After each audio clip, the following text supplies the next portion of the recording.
আজি আমি revision চেপ্টাৰৰ exercise R2 ৰ অংকখিনি কৰিম। 1 নম্বৰটো আছে তলৰ কোনবোৰ সংখ্যা পূৰ্ণগণ নহয়। পূৰ্ণগণ নহয় বুলি আমাৰ কোনবোৰ সংখ্যা আছে এইটো ওলাব লাগে। একদম সহজ নিয়মত কৰি আছো, তোমালোকে ভিডিঅ'টো শেষলৈ চাই থাকা। 1 নম্বৰটোত আছে 3 7 5 7। প্ৰথমতে আমি ইয়াক কি কৰিব লাগিব, শ্ৰুতি হৰণ পদ্ধতিৰে ভাঙি দিব লাগিব। আমি ভাঙি দিওঁ ইয়াক 3 7 5 7 13 যাব, 14 বাৰ যাব 289 289, 17 যাব 17 বাৰ। আমি 3 7 3 5 উৎপাদক কি পালো, আমি পালো 13 ইন্টু 17 স্কোয়ার। 17 দুটা পালো, 13 এটা পালো। এতিয়া পূৰ্ণগণ হবলৈ হলে আমাৰ কি থাকিব লাগিব, সেই সংখ্যাটোৰ কমেও 3টাকে উৎপাদক থাকিব লাগিব। ধৰা এ পূৰ্ণগণ হব যদি ইয়াৰ উৎপাদক 3টা থাকে, যিকোনো 3টা থাকিব লাগিব।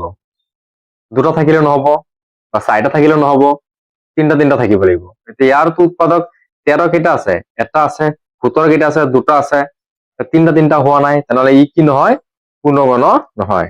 এতেকে 3 7 5 7 পূৰ্ণগণ নহয়, পূৰ্ণগণ নহয়। 2 নম্বৰটো চোৱা, 2 নম্বৰটো মই কৰি আছো। 2 নম্বৰটো কি আছে, 3 7 5। 3 7 5ক আমি প্ৰথমতে কি কৰিম, শ্ৰুতি হৰণ পদ্ধতিৰে আমি ভাঙি দিম। 3 7 5 5 যাব 6 7 5, আকৌ 5 যাব 1 3 5, আকৌ 5 যাব 2 7, 3 যাব 9 বাৰ, 3 যাব 3 বাৰ। এতিয়া ইয়াৰ উৎপাদক আমি চোৱাচোন, 5 কেইটা পালো, 5 আমি 3টা পালো, মানে 5 কিউব ইন্টু 3 কেইটা পালো, 3টা পালো, 3 কিউব। তেনে ইয়াৰ উৎপাদক 3টা মিলি গল, তেনে ই কি হয়, পূৰ্ণগণ হয়। এতেকে 3 7 5 পূৰ্ণগণ হয়, পূৰ্ণগণ হয়। এতিয়া মই 4 নম্বৰটো কৰি দিওঁ। এতিয়া চোৱা আকৌ 4 নম্বৰ।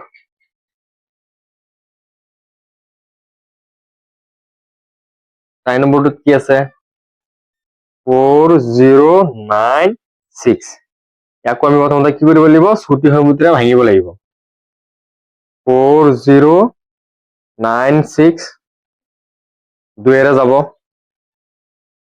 2048, আকৌ 2 যাব 1024, আকৌ 2 যাব 512, আকৌ 2 যাব 256, আকৌ 2 যাব 128, আকৌ 2 যাব 64, 2 গৈ আছে 32, 2 যাব 16, 2 যাব 8, 2 যাব 4, 2 যাব 2। এতিয়া চোৱাচোন 2 ইয়াত কেইটা আছে, 1 2 3 4 5 6 7 8 9 10 11 12টা আছে। আমি লিখিব পাৰি 2 cube into 2 cube into 2 cube into 2 cube. 4096ৰ উৎপাদক চব 3টা কৈ আছে, হয়নে? তেনেহলে ই কি হব, পূৰ্ণগণ হব। এতেকে 4096 পূৰ্ণগণ হয়, পূৰ্ণগণ হয়। তোমালোকে মোক 3 নম্বৰটো কৰি কমেন্টত জনাবা। 2 নম্বৰ কুৱেশ্যনত কি হৈছে, তলৰ সংখ্যাকেইটা ঘনফল নিৰ্ণয় কৰা। ঘনফল নিৰ্ণয় কৰা একদম সহজ, সেই সংখ্যাটো 3 বাৰ পূৰণ কৰি দিলে হ'ল। যেনে 1 নম্বৰটো 19 কিউব কৰি দিলে হ'ল 19 তিনিবাৰ পূৰণ কৰিলে আমি কিমান পাম 6859 2 নম্বৰটো 21 কিউব 21 তিনিবাৰ পূৰণ কৰি দিলে হ'ল 21 তিনিবাৰ 9261 তোমালোকে এনেকে কৰি ল'বা 3 নম্বৰটো হৈছে তলৰ প্ৰতিটো সংখ্যাৰ ঘনৰ এককৰ স্থানত অংক কি হ'ব মানে একটা যদি কিউব কৰো তাৰ এককৰ স্থানত অংকটো কি হ'ব একদম সহজ খালি লাস্টৰ সংখ্যাটো কিউব কৰি দিলে হ'ল এটা যদি আমি 4 কিউব কৰো আমি কি পাম 4 কিউব 64 64 এৰ এককৰ স্থানত কি আছে 4 আছে অৰ্থাৎ এক আমি যদি ঘন কৰো 14 কিউব কৰো তাহলে ইয়াৰ এককৰ স্থানত কি হ'ব 4 হ'ব 8ক যদি আমি কিউব কৰো মানে এককৰ স্থানত অংকটো কিউব কৰি আছো 18ক কৰা নাই 8ক কিউব কৰিলে আমি কিমান পাম 512 পাম 512 এৰ এককৰ স্থানত কি আছে 2 মানে 18ক কিউব কৰিলে আমি তাৰ এককৰ স্থানত কি পাম আমি 2 পাম 3ক যদি আমি কিউব কৰো আমি কি পাম 27 পাম 27 এৰ এককৰ স্থানত কি আছে 7 আছে অৰ্থাৎ 13ক যদি আমি কিউব কৰো যে সংখ্যা পাম তাৰ এককৰ স্থানত কি থাকিব 7 থাকিব মানে 27 এৰ এককৰ স্থানত 7 আছে 7ক যদি আমি কিউব কৰো আমি কি পাম 343 7ৰ কিউব কৰিলে এককৰ স্থানত আমি পাম 3 এটা হ'ল 3 নিশ্চয় বুজি পাইছা 4 নম্বৰ কোৱেশ্চন হৈছে তলৰ সংখ্যাবোৰক ঘন পূৰ্ণ ঘন হবলৈ আটাইতকৈ সৰু কি সংখ্যাৰে পূৰণ কৰিব লাগিব অৰ্থাৎ এটা কি নহয় পূৰ্ণ ঘন নহয় আমি পূৰ্ণ ঘন কৰিব লাগিব আমি কেনে কৰো চাই যোৱা একদম সহজ মই 1 নম্বৰটো কৰি আছো প্ৰথমতে আমি কি কৰিব লাগিব শ্ৰুতি হৰণ পদ্ধতিৰে ভাঙি দিব লাগিব 5 3 2 4ক আমি প্ৰথমতে শ্ৰুতি হৰণ পদ্ধতিৰে ভাঙি দিম আমি চাম ইয়াৰ উৎপাদক এটা কি কি আছে 5 3 2 4 2 এর দি দিও 2 6 6 2 আকৌ 2 এর দিও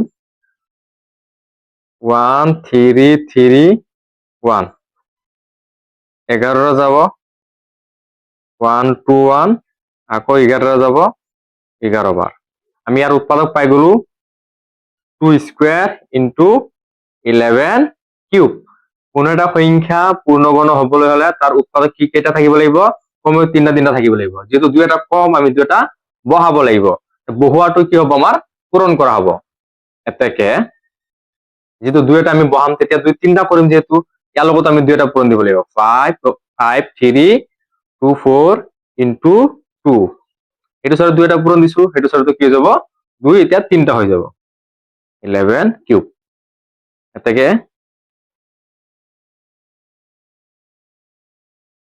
পূৰণ কৰিবলগীয়া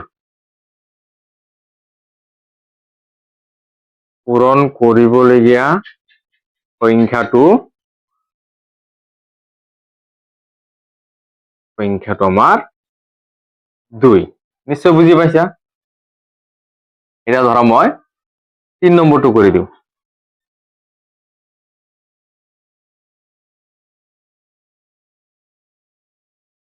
3 নম্বৰত কি আছে 3 1 2 5 ইয়াক আমি প্ৰথমতে কি কৰিম ছুটি হৰণ পদ্ধতিৰে ভাঙি দিম 3 1 2 5 5 যাব 6 2 5 আকৌ 5 যাব 1 2 5 আকৌ 5 যাব 25 আকৌ 5 যাব 5 সব তো 5 ওলাই গল 1 2 3 4 5টা ওলাই গল 5 কিউব ইনটু 5 স্কয়ার 5টা কম আছিল 5 এ 2টা 5 3টা থাকিব লাগিছিল একে 3 1 2 5 যেহেতু 5টা কম আমি বহাম আর একটা 5 পূরণ দি দিম এটা সেটা সেটা ইয়াত একটা 5 পূরণ দিলে হেতু সেটা একটা পূরণ হয়ে যাব এটা 3টা হয়ে যাব 5 কিউব এতেকে পূরণ কৰিবলগীয়া সংখ্যা সংখ্যাটো কিমান 5 এইটো মনত ৰাখিবা যে সব সংখ্যাই তিনিটা তিনিটা হ'ব লাগিব পূৰ্ণ বৰ্ণ হ'বলৈ আমি কৰো 4 নম্বৰটো 4 নম্বৰটো কৰি চাও 4 নম্বৰত কি আছে 6 4 8 প্ৰথমতে আমি ছুটিৰ মধ্যে ভাঙো 6 4 8 2 যাব 3 2 4 আকৌ 2 যাব 1 6 2 আকৌ 2 যাব 81 এটা 3 যাব 27 আকৌ 3 যাব 9 আকৌ 3 যাব 3 2 পালো কেইটা তিনটা 3 পালো 4টা 2 কিউব 3 কিউব ইনটু 3 এটা 3 ইয়াত কেইটা আছে এটা আছে কেইটা হ'ব লাগিছিল তিনটা হ'ব লাগিছিল অৰ্থাৎ দুটা 3 কমি আছে আমাৰ এইটো সাইডৰ আমি দুটা 3 পূৰণ দিব লাগিব এটাকে 6 4 8 ইনটু 3 3 গুণ 9 দুটা 3 পূৰণ দিব লাগিব হয় না 3 ইনটু 3 ইকুৱেল 2 কিউব 3 কিউব এতিয়া এইটো সাইডত এটা আছিল আমি এইটো সাইডত আৰু দুটা পূৰণ দিলো সংখ্যাটো বাঢ়ি গ'ল এইটো সাইডতো কি হ'ব আৰু দুটা বাঢ়ি যাব 3 কিউব এটাকে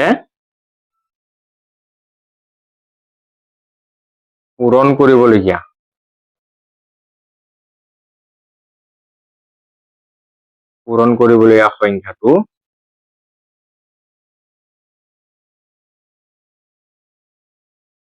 কিমান আমি দুটা 3 পূৰণ দিছো হয় না 3 3 গুণ 9 নিশ্চয় বুজাব পাৰিছো যদি ভিডিওটো ভাল লাগিছে চেনেলটো সাবস্ক্ৰাইব কৰি দিবা আৰু ভিডিওটো শেয়াৰ কৰি দিবা